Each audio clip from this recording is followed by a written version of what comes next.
बालक ने कहा कि भगवान कहाँ पर मिलेंगे?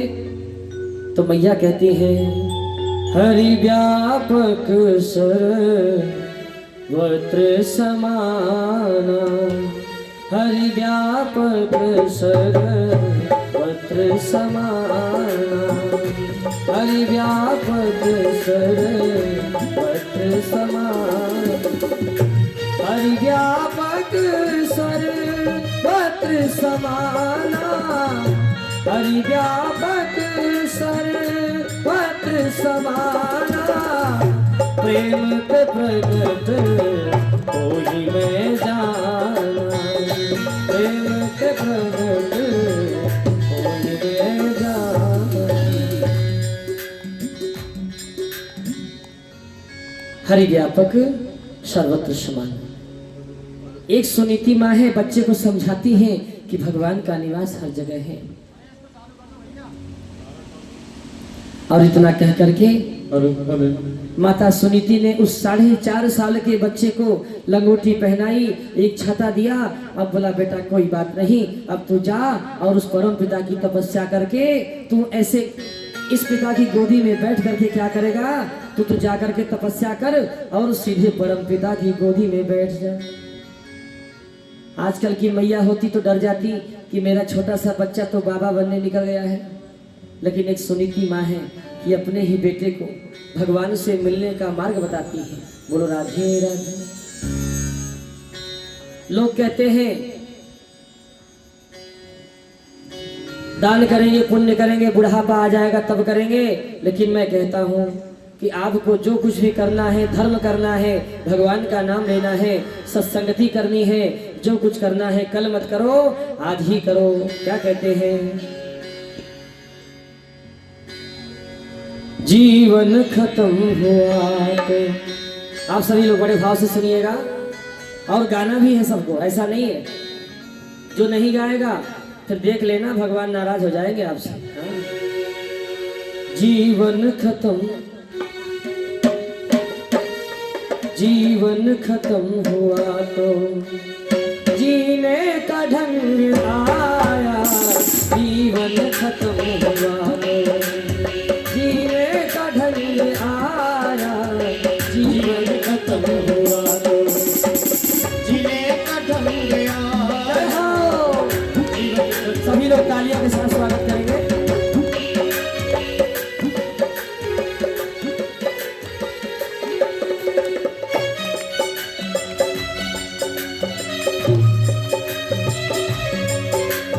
जीवन खत्म हुआ तो जीने का ढंग आया, जीवन खत्म हुआ तो जीने का ढंग आया, जीवन खत्म हुआ तो जीने का ढंग आया, जीवन खत्म हुआ तो जीने का ढंग आया।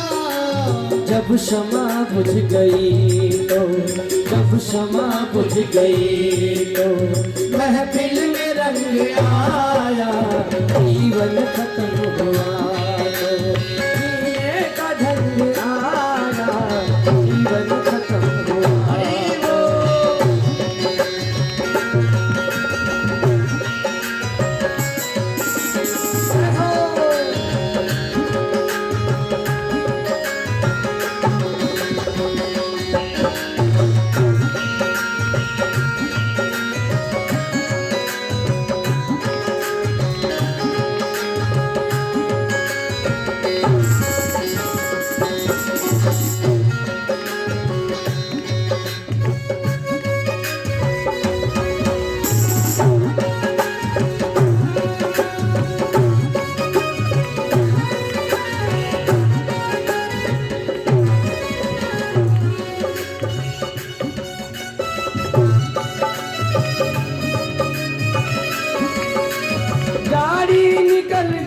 तो घर से चला मुसाफिर, गाड़ी निकल गई तो घर से चला मुसाफिर, गाड़ी निकल गई तो घर से चला मुसाफिर, गाड़ी निकल गई तो घर से चला मुसाफिर। मायूस हाथ मलता मायूस हाथ मलता वापस तरंग आया जीवन खत्म हुआ तो जीने का ढंग आया जीवन खत्म हुआ।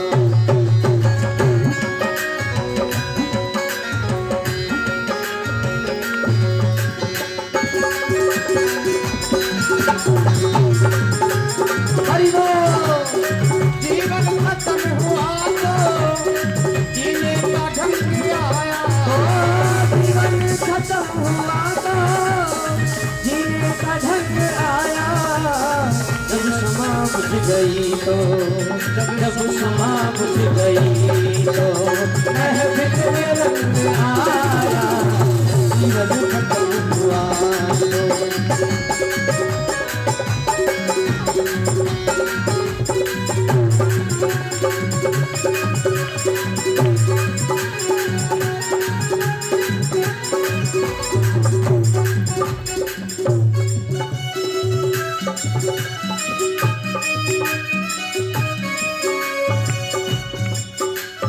मन की मशीनरी ने जब ठीक चलना सीखा हो। मन की मशीनरी ने जब चलना ठीक सीखा। मन की मशीनरी ने जब ठीक चलना सीखा हो। मन की मशीनरी ने जब ठीक चलना सीखा। तब बूढ़े तन की तब बूढ़े तन के हर एक पुरजे में जंग आया जीवन खत्म हुआ जीने का ढंग आया जीवन खत्म हुआ।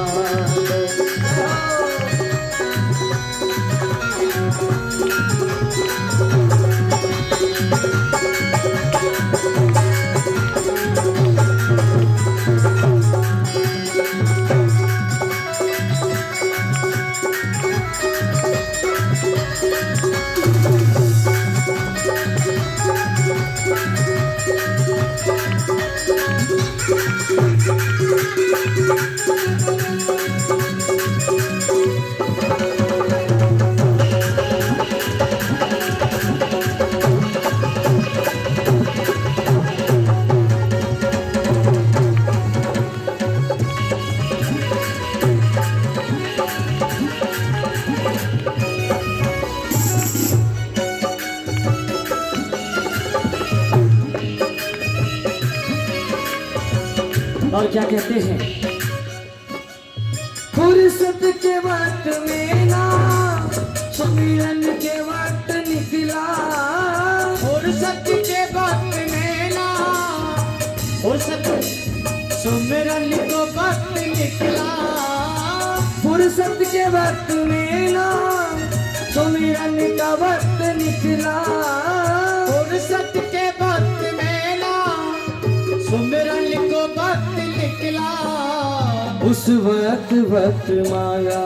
क्या कहते हैं, आप सभी लोग सोचते हो, सभी के मन में होता है ये भजन भाव करना तो बुढ़ापे का काम है, अभी तो हमारी अवस्था है।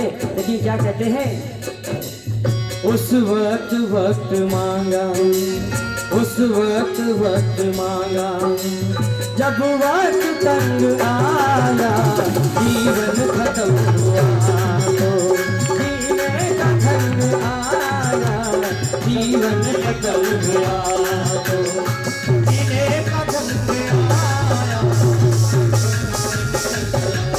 हरि बोल।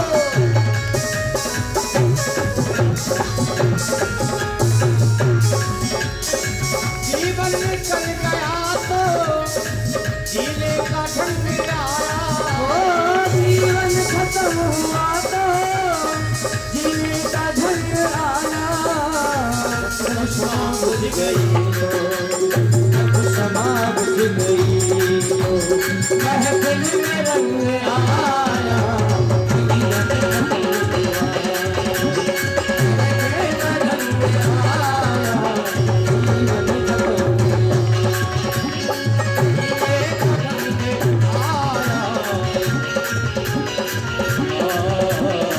हुआ।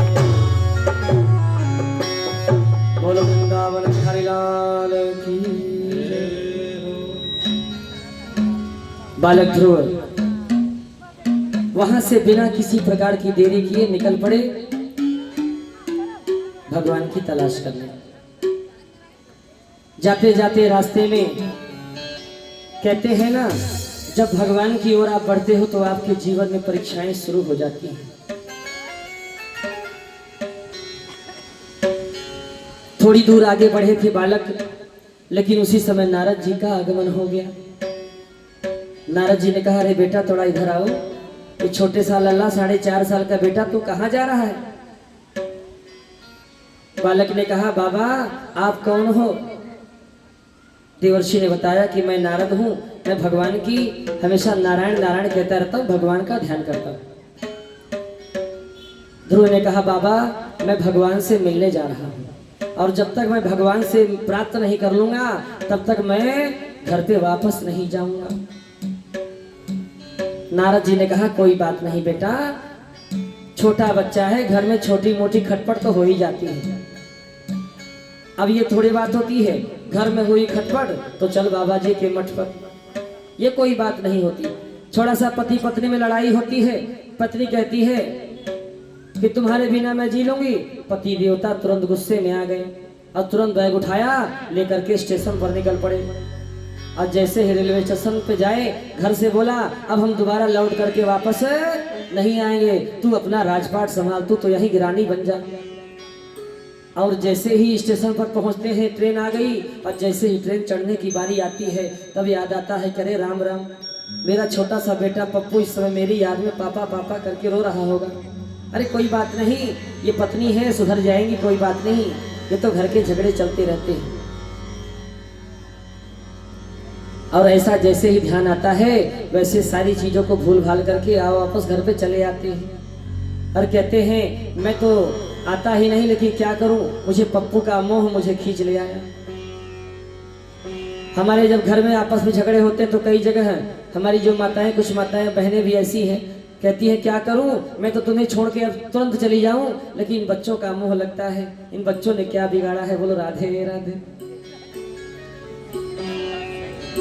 इस प्रकार से नारद जी ने समझाया कि बेटा कोई बात नहीं, घर में छोटे मोटे झगड़े हो जाते हैं, इसमें बुरा नहीं मानना चाहिए।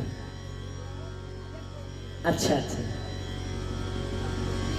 मैंने ये समस्या हर घर में नहीं होती, 70% घरों में होती। बोलो राधे राधे। कुछ घर तो ऐसे हैं जहां पर बाके बिहारी की सेवा होती है, जहां पर शास्त्र के नियम और वेद के नियम माने जाते हैं, वहां ये सब चीजें नहीं मिलती हैं। जहां पर थोड़ा बहुत कलयुग का प्रभाव होता है, वही ये सब चीजें मिलती हैं। बोलो राधे राधे। नारद जी ने खूब समझाया कि बेटा तू लौट जा, लेकिन अंत में नारद जी को धमका दिया बच्चे ने। बोला बाबा देखो, सीधी बात कहता हूँ, भगवान से मिलाने का रास्ता बताना है तो बताओ, नहीं तो मेरे रास्ते से बगल हो जाओ, क्योंकि मुझे बिल्कुल विलंब अच्छा नहीं लग रहा है। नारद जी ने सोच लिया कि भाई ये तो पक्का चेला बनेगा, इसमें कोई कमी नहीं है, बिल्कुल ठोक पीट करके बिल्कुल टाइट है। तब नारद जी ने कहा कोई बात नहीं बेटा, लेकिन एक बात का ध्यान रख, अगर भगवंत से मिलना है, भगवान से मिलना है, तो तुझे किसी को गुरु बनाना पड़ेगा। बिना गुरु के भगवान से मिलना असंभव है। बोलो राधे राधे। ध्रुव जी ने कहा कि महाराज ये बताओ, इस जंगल में मैं कहां से गुरु ढूंढूं? कोई बात नहीं, आप मिले हो तो आप ही हमारे गुरु जी बन जाओ। वहीं पर नारद जी ने बालक ध्रुव को अपना चेला बनाया, उनको गुरु मंत्र दिया, और जब गुरु मंत्र दिया तो मंत्र में क्या कहा, ओम नमो भगवते वासुदेवाय। ये मंत्र तो सामान्य है, लेकिन जब संत वाणी से, गुरु वाणी से प्राप्त हो जाता है तो इसी की शक्ति अनंत हो जाती है। बोले गुरु भगवान की जय हो। इसलिए अब बालक ध्रुव को नारद जी ने मंत्र दिया, और हमारे 4.5 साल के लल्ला छोटे से बालक निकल पड़े मथुरापुरी में, जाकर के जमुना जी में स्नान किया, और स्नान करके तपस्या करना शुरू कर दिया। पहले के 3 दिनों में, पहले महीने में क्या किया उन्होंने, हर 3 दिन पर फलाहार करते थे। 1 महीना बीत गया, भगवान ने दर्शन नहीं दिया। अब उन्होंने तपस्या की अवधि बढ़ा दी। अब वो दूसरे महीने से 6-6 दिन पर केवल पत्तों का भोजन करने लगे, केवल पत्ते। 2 महीने बीत गए, भगवान ने दर्शन नहीं दिए। तीसरे महीने से उन्होंने केवल हर 9 दिन में जमुना जी का पानी पीना स्वीकार किया। देखिए, व्रत जो उपवास की परंपरा है ना, ये सनातन में धीरे धीरे बढ़ाई जाती है। किस प्रकार से ध्रुव जी बढ़ा रहे हैं? पहले 3 दिन, फिर 6 दिन, अब 9 दिन पे आ गया। यहाँ तो अभी हमारे उपदेशों को सुनकर के पता लगा, कोई विचार करे कि अब नवरात्रि आएगी, 9 दिन बिना अन्न जल के हम व्रत करेंगे। जो जिंदगी में कभी एकादशी का व्रत भी ना किया हो, वो जाकर के 9 दिन का संकल्प लेके बैठ जाएगा। एक दिन नहीं, एक दिन निर्जला करेगा, दूसरे दिन निर्जला करेगा, तीसरे दिन तो उसको चेयर पर बैठा करके सचखंड में ले जाना पड़ेगा, उसको पानी भी चढ़वाना पड़ेगा। बोलो राधे राधे। क्योंकि व्रत करना इतना आसान नहीं होता, उसको आपको बड़े विधिवत ढंग से शुरू करना पड़ता है। तीसरे महीने में भगवान के लिए 9वें दिन में जल का सेवन करने लगे। चौथे महीने में 12 दिन पर केवल हवा को पी करके बालक ध्रुव ने तपस्या किया। चौथे महीने 4 महीने बीत गए, जब देख लिया भगवान नहीं प्रकट हुए, अब तो 5वें महीने उन्होंने क्या किया? पहले जमुना जी में स्नान किया और जमुना जी में स्नान करके बाहर आए और अपने पैर के एक अंगूठे पर खड़े होकर के प्राणायाम करके ऐसा मूलबंध में जाकर के श्वास को रोका कि तीनों लोकों के देवताओं की सांस रुक गई।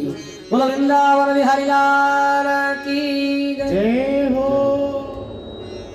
सारे देवताओं की सांस रुक गई, इनकी सांस ही बंद हो गई।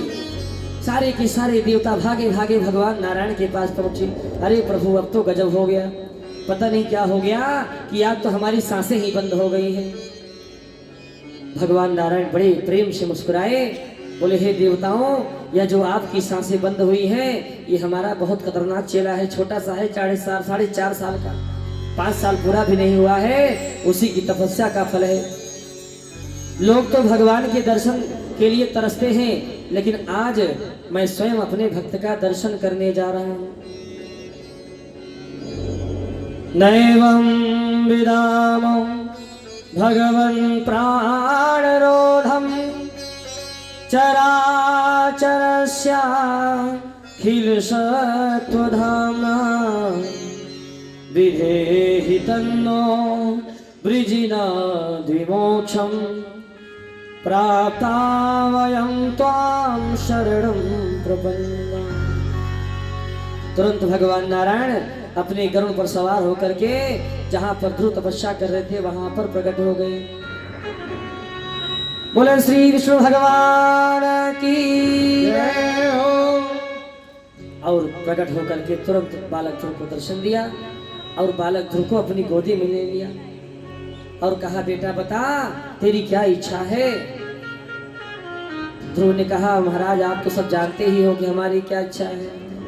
सो जानहु तुम अंतरयामी पूर्वहु मोर मनोरथ स्वामी। भगवान ने ध्रुव जी को वरदान दिया कि जाओ, आपसे घर जाओगे, आपके पिताजी आपको राजा बना देंगे और अब जाकर के 36,000 वर्ष तक राज्य करो और उसके बाद जब आपकी इच्छा हो जाएगी तो हमारे धाम वैकुंठ को आ जाना। इस प्रकार से बालक ध्रुव अपने घर पर आए और उनको उत्तानपाद जी ने राजा बनाया। 36,000 वर्षों तक बालक ने राज्य किया। कितने वर्षों तक? हाँ, किसने किया? बालक ध्रुव ने। किसने? हाँ, अब आपको कथा सब लोग समझ रहे हैं। बोलो राधे राधे। और लोग कहते हैं कि भगवान हमारे धाम नहीं आते। अरे कैसे आएंगे? आपका मन भी तो साफ होना चाहिए, अपने मन के आंगन को साफ कर लो। अरे हमने आंगन नहीं बुहारा, मन का आंगन नहीं बुहारा, कैसे आएंगे भगवान, कैसे आएंगे भगवान, कैसे आएंगे भगवान, कैसे आएंगे भगवान। हमने आंगन नहीं बुहारा, हमने आंगन नहीं बुहारा, कैसे आएंगे भगवान, कैसे आएंगे भगवान, वो कैसे आएंगे भगवान, कैसे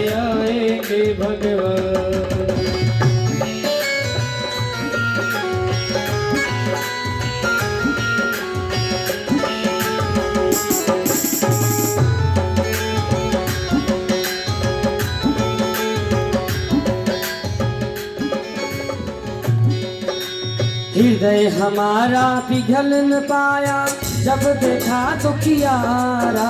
हृदय हमारा पिघल न पाया जब देखा दुखियारा। किसी पंथ भूले ने हमसे पाया नहीं सहारा।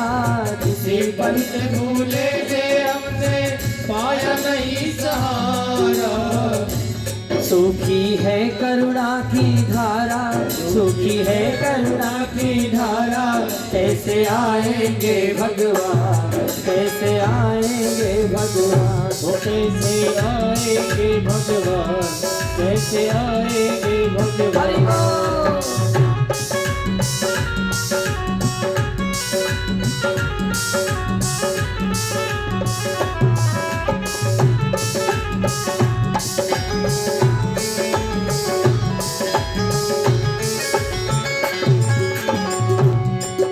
और देखिए, भगवान को पाने का बहुत ही सरल रास्ता है।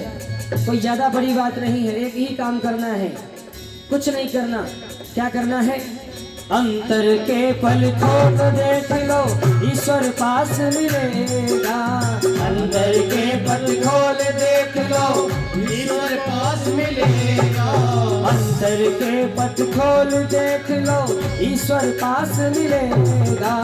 अंदर के पट खोल देख लो, ईश्वर पास मिलेगा।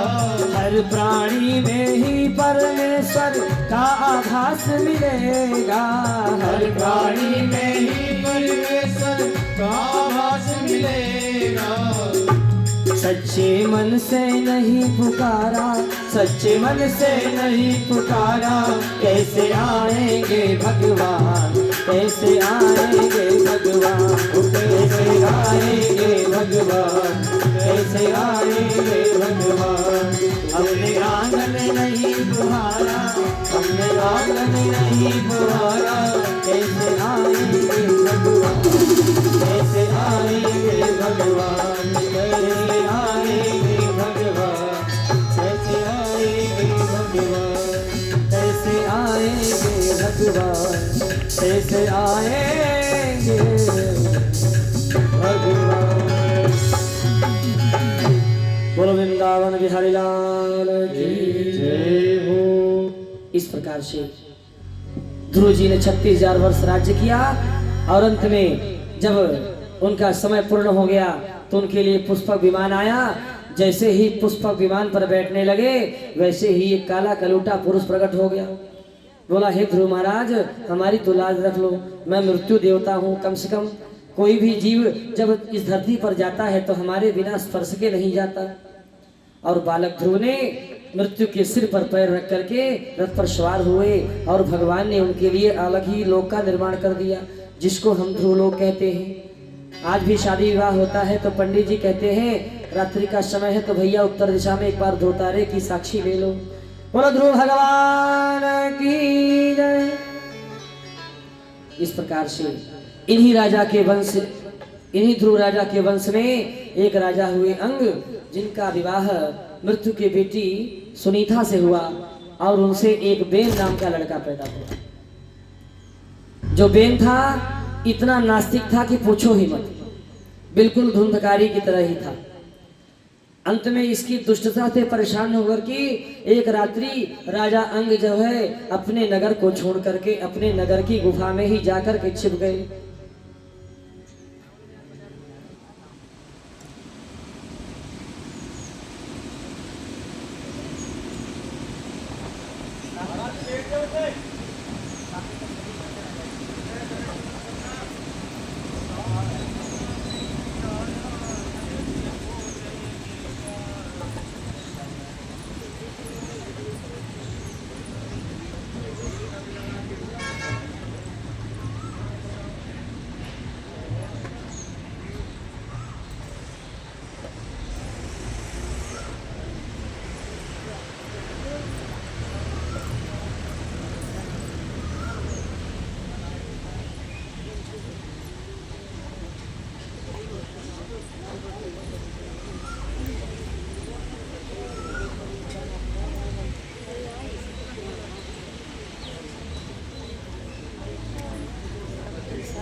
प्रेम से वृंदावन बिहारी लाल की जय हो।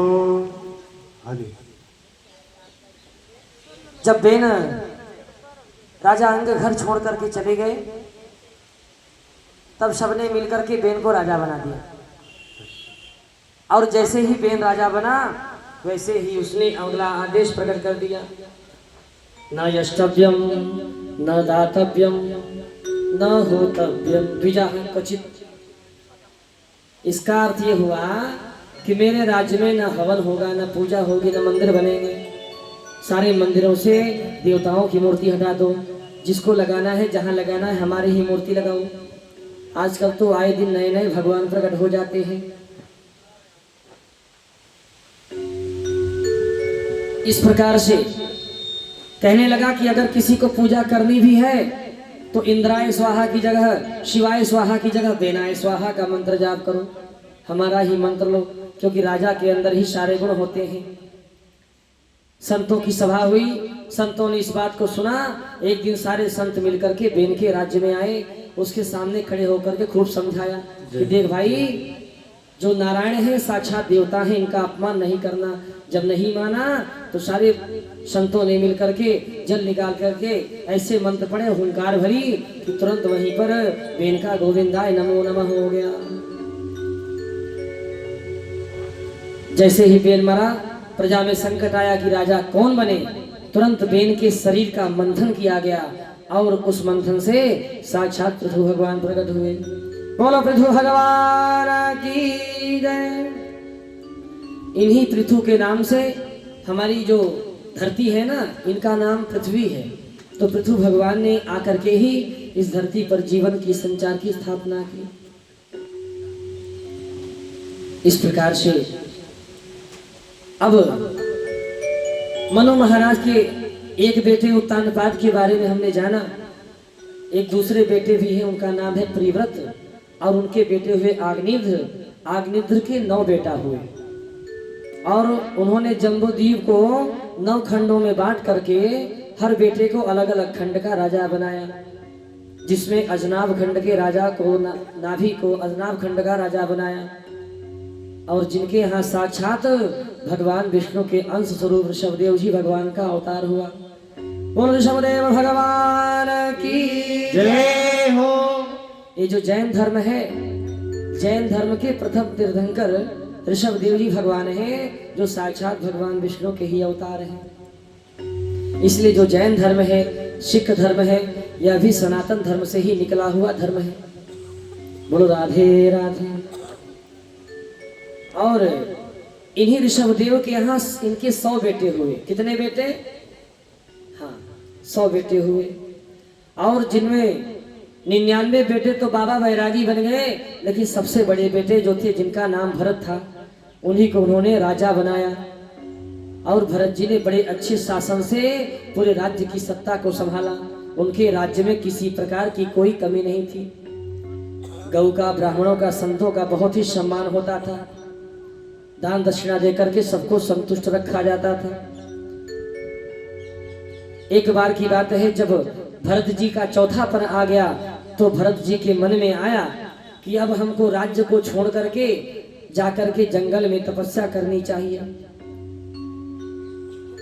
49 तक तो कुछ नहीं रहता, लेकिन जैसे ही 50 के बाद 51 आता है ना, तो 51 के आगे वन लग जाता है। वन माने क्या होता है? जंगल होता है। अर्थात हर व्यक्ति को, चाहे गृहस्थी हो चाहे सन्यासी हो, हर व्यक्ति को कम से कम, अगर कुछ नहीं कर पा रहे हैं गृहस्थी, अगर गृहस्थ धर्म में है तो 50 वर्ष तक गृहस्थ का पालन करे। लेकिन जैसे ही 51वें वर्ष में प्रवेश करे, वैसे ही उसको घर छोड़ करके वन में जा करके भगवान की तपस्या करनी चाहिए। और अगर वन नहीं जा पा रहा है, तब भी घर के अंदर इस प्रकार से जीवन को जिए जैसे कीचड़ के अंदर कमल खिलता है, क्योंकि यह संसार सागर एक कीचड़ के समान है।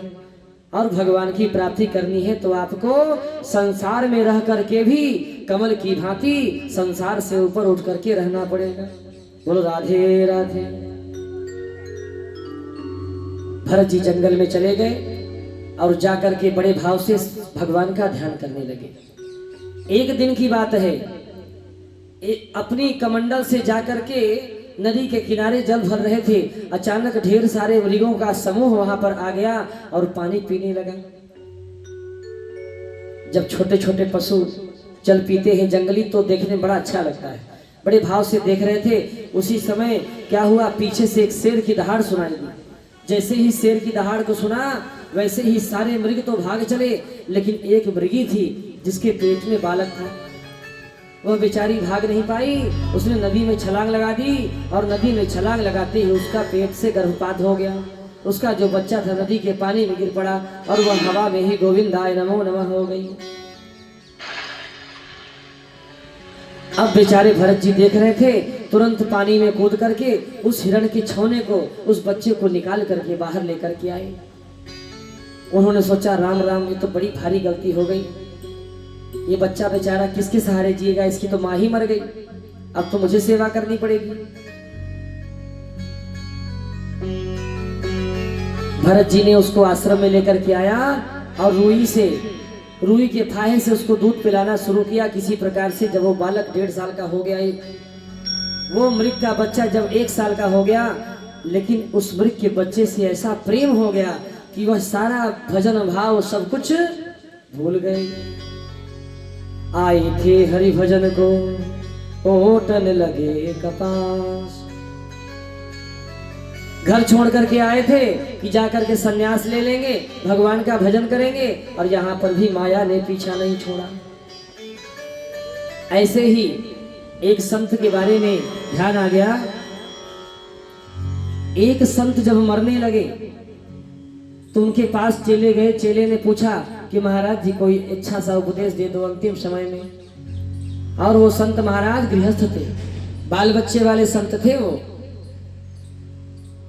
तो जब चेला गया, संत की अंतिम सांसें निकल रही थी। ध्यान से सुनिएगा, बड़े ज्ञान की बात है, बिल्कुल आपके काम की बात कह रहा हूं। तो संत ने कहा कि बेटा मेरी अंतिम सीख यही है कि कभी भी बिल्ली मत पालना। इतना कहकर संत के प्राण निकल गए। अब चेला घबराया कि भगवान, संत महाराज ने कह दिया बिल्ली मत पालना, इसका मतलब क्या हुआ। वो बेचारा पूछने लगा। 6 महीने बाद उन्हीं संत के मित्र उसके पास पधारे आश्रम में।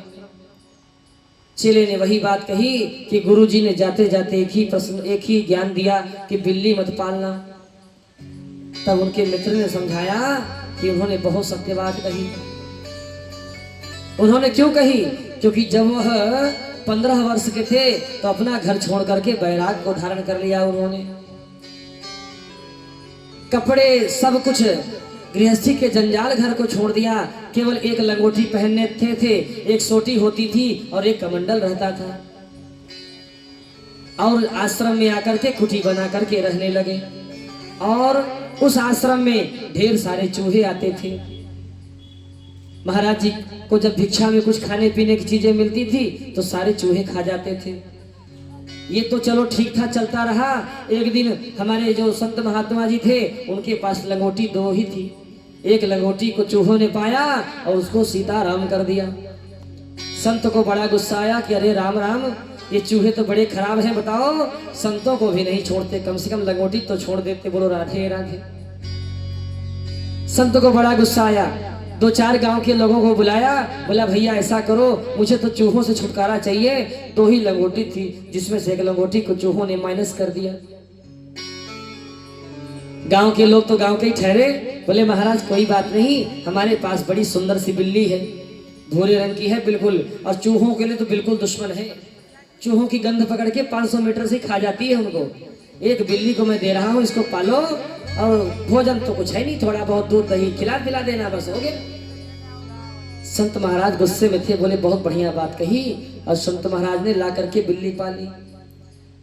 भैया 15 दिन तक तो बिल्ली ने जम के चूहों को खाया, सारे आश्रम के चूहे उसने साफ कर दिए।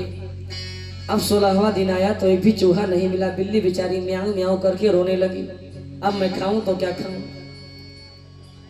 संत ने फिर गांव वालों को बुलवाया, बोला भैया ये बताओ ये बिल्ली इतना रो क्यों रही है। बोले महाराज बिल्ली क्यों नहीं रोएगी, 16 दिन तक तो सारे आश्रम के चूहे खा गई, अब क्या खाए बेचारी। अरे कम से कम 16 दिन तो सेवा करी है, इसके भोजन की व्यवस्था तो सोचो। संत ने कहा भाई सेवा तो करी, बताओ क्या करें। बोला कुछ मत करो, एक छोटी सी गैया पाल लो। अरे कम से कम आपके यहाँ जंगल तो है ही, ढेर सारी घास है, गैया आएगी आपके फ्री फोकट की घास खाएगी और दूध देगी, आप भी खुश और बिल्ली भी खुश। महाराज ने कहा कोई बात नहीं भाई, ले आओ गैया भी ले आओ। अब गैया भी आ गई। 15-20 दिन तक जितने आश्रम की घास बढ़ी थी सब गैया ने खा करके साफ कर दिए। अब खूब भर भर के गैया ने दूध दिए। गैया का दूध खा करके जो संत महाराज सिगड़े सुगड़े से थे बिल्कुल चेहरे पर चमक सी आने लगी, बिल्ली भी मोटी तगड़ी होने लगी। 16वें दिन गैया जोर जोर से चिल्लाने लगी। गांव वालों बुलवाया, भैया गैया क्यों चिल्ला रही है। अरे महाराज गैया क्यों नहीं चिल्लाएगी, आश्रम की सारी घास तो साफ हो गई, अब बेचारी क्या खाए। बोले फिर क्या करें। बोले कोई बात नहीं, इस गैया की सेवा करने के लिए हमारे गांव में एक विधवा है, बेचारी बाल विधवा है, कोई नहीं है उसका, तो आश्रम है, आप तो संत पुरुष हो, बाल विधवा का रखवा दे रहे हैं, गैया का भी ध्यान रखेंगे, उसको चूनी वगैरह भूसा वगैरह समय समय पे टाइम करवा देंगे, और अपना 2 रोटी दे देना, अपना साइड में कहीं झोपड़ी में कोने पड़ी रहेगी। संत बेचारे संत ठहरे। अब वो देवी जी का भी आगमन हो गया, विधवा का। 1 सप्ताह रहने के बाद गांव वाले आकर के बोले महाराज बड़ी गड़बड़ बात है, गांव में हर जगह चर्चा हो रही है कि आश्रम पर महाराज जी अकेले हैं और एक बेचारी विधवा स्त्री आश्रम में पड़ी है। अरे राम राम, बड़ा खतरनाक बाबा है, ये कैसा बाबा है, एक स्त्री को 1 हफ्ते से वहां पर रख रखा है, राम राम, कुछ न कुछ अपशगुन लग रहा है। इसलिए महाराज ऐसा करो, ऐसा काम कर दो, इस विधवा का भी कल्याण हो जाए और आपका भी कल्याण हो जाए। बाबा बेचारे सोचे मरता क्या न करता। बोलो भैया क्या करे? बोले कुछ मत करो, इसको स्वीकार कर लो। बोलो राधे राधे। अब बेचारे बाबा जी का विवाह भी हो गया। अब जब विवाह हो गया तो 4-5 बच्चे भी हो गए। बोलो वृंदावन बिहारी लाल की जय। आए थे हरिभजन को, ऊँटन लगे कपास। घर द्वार छोड़ा था कि बाबा वैरागी बन जाएंगे, और एक बिल्ली के चक्कर में आज पूरा परिवार बस गया। इसलिए संत ने कहा भैया बिल्ली मत पालना, ठीक है। इस प्रकार किस ओर तेरी मंजिल, किस ओर तेरी मंजिल, किस ओर जा रहा है, अनमोल तेरा जीवन यूं ही गवा रहा, अनमोल तेरा जीवन यूं ही गवा रहा, अनमोल तेरा जीवन यूं ही गवा रहा। किस ओर तेरी मंजिल, किस ओर तेरी मंजिल, किस ओर जा रहा है, अनमोल तेरा जीवन यूं ही गवा रहा है,